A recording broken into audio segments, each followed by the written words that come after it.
guys, today we're talking about Adventure Time and the meta build of it that I've been using for quite a while now. And I do believe that this is the deck that has the best success rate against the decks you're going to be seeing in the meta once big events start getting played again, and so far has been the most enjoyable build to play. It plays quite a few cards at level 0 that are incredibly good, including Ice King, BMO, the Ricky, Marceline, Gunter. All the cards that you've probably seen quite a few different people play in a few different ways. You know that the Ice King is good because it adds Remember You into hand. It allows you to filter, get rid of another card you don't care about to grab it, and it goes to memory, searches for a Marceline. Everything about that card, incredible, so we play it at 2. You don't give that many more.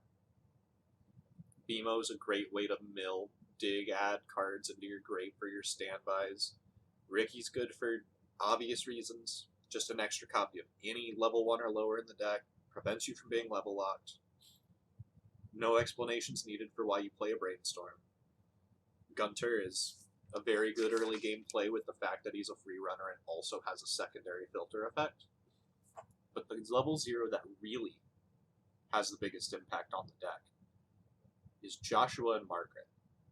And one of those reasons seems fairly obvious, but we'll talk about that card more later on.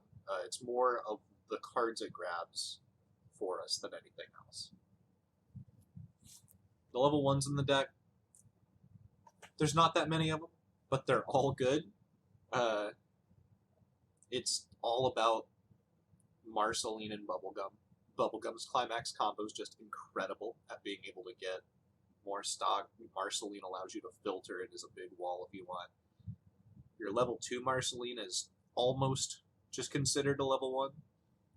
Your entire mid-game, all the way up till your final turn, is going to be based around having these big walls and or cards that are going to keep plussing you stock until you decide you're done with it. And the Bubblegum's especially good because she just digs deeper with Twin Drive, gets you the ability to standby trigger more.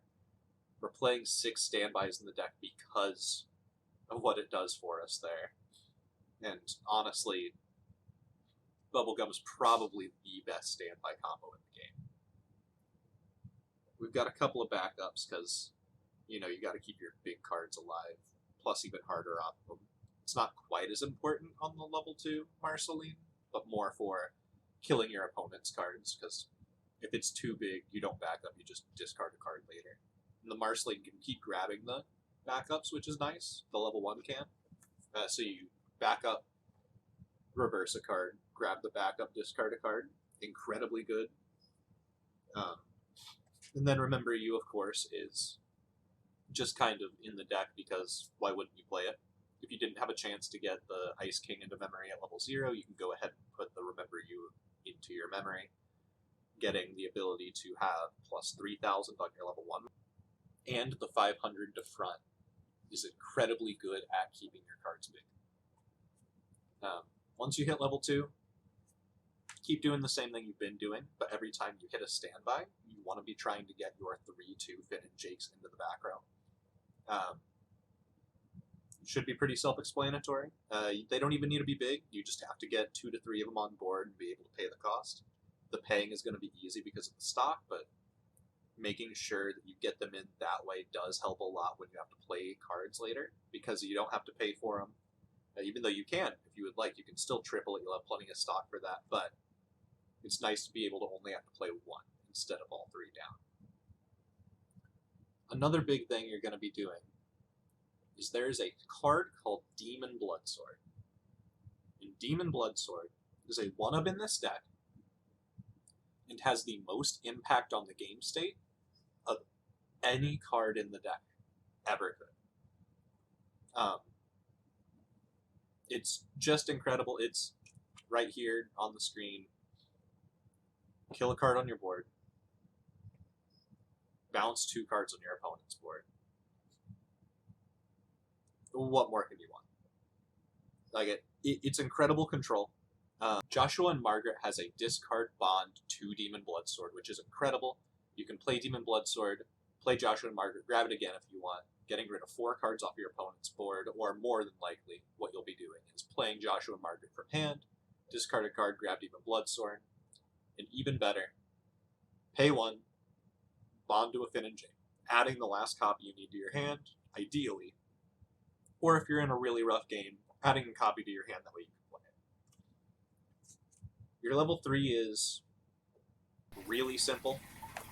As soon as you hit level 3, maybe even before, depending on where your opponent's at, your top end is using Finn and Jake to deal damage to your opponent and finish the game out. As soon as your opponent hits 2-5, you have an incredibly good chance of being able to do something with that Finn and Jake. But you do play it by ear, depending on what your opponent's at deck-wise, if you know where the climaxes are. If they're decompressed, you know you got it, you can go for it.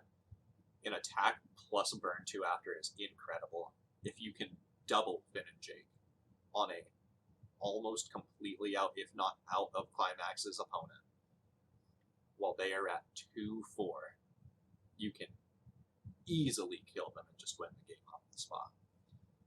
It's incredible, one of the most oppressive top ends I've ever seen.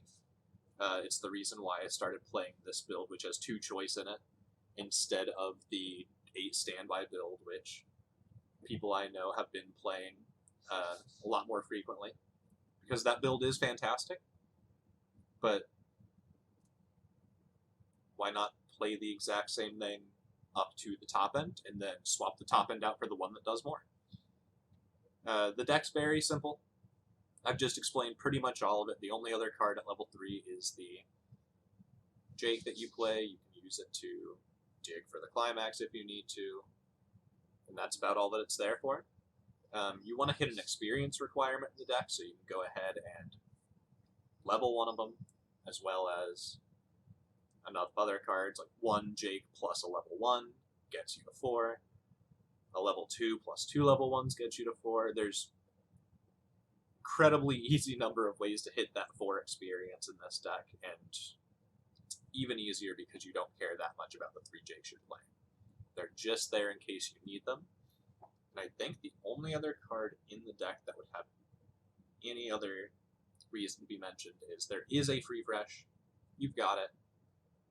You don't play it most games, but if you really absolutely need it, you have it. It's a little bit worse in a standby deck like this up until that very last turn, because of course you don't want to get rid of your grave. It's got where all your targets are. There's quite a bit that this deck can do with ripping cards out of grave, so you probably want to leave it, but save it, use it in the situation that you think you need it, and that's about it.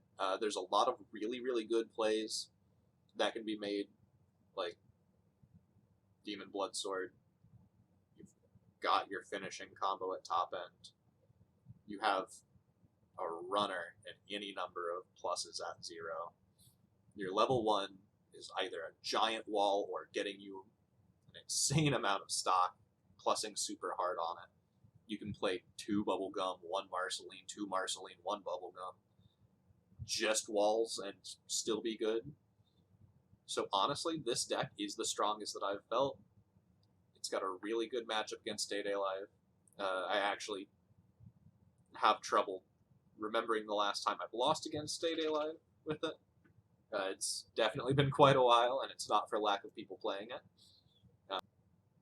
Demon Bloodsword allows the deck to tear down Day Live boards. Bunny Girl doesn't have hexproof on that bodyguard. Kaguya, I don't believe has hexproof and is good, but if they don't get to burn on your turn, that takes something away from them. It might struggle a little bit against 7 Deadly Sins, seeing as Meliodas completely counters everything our top end does and can't be targeted.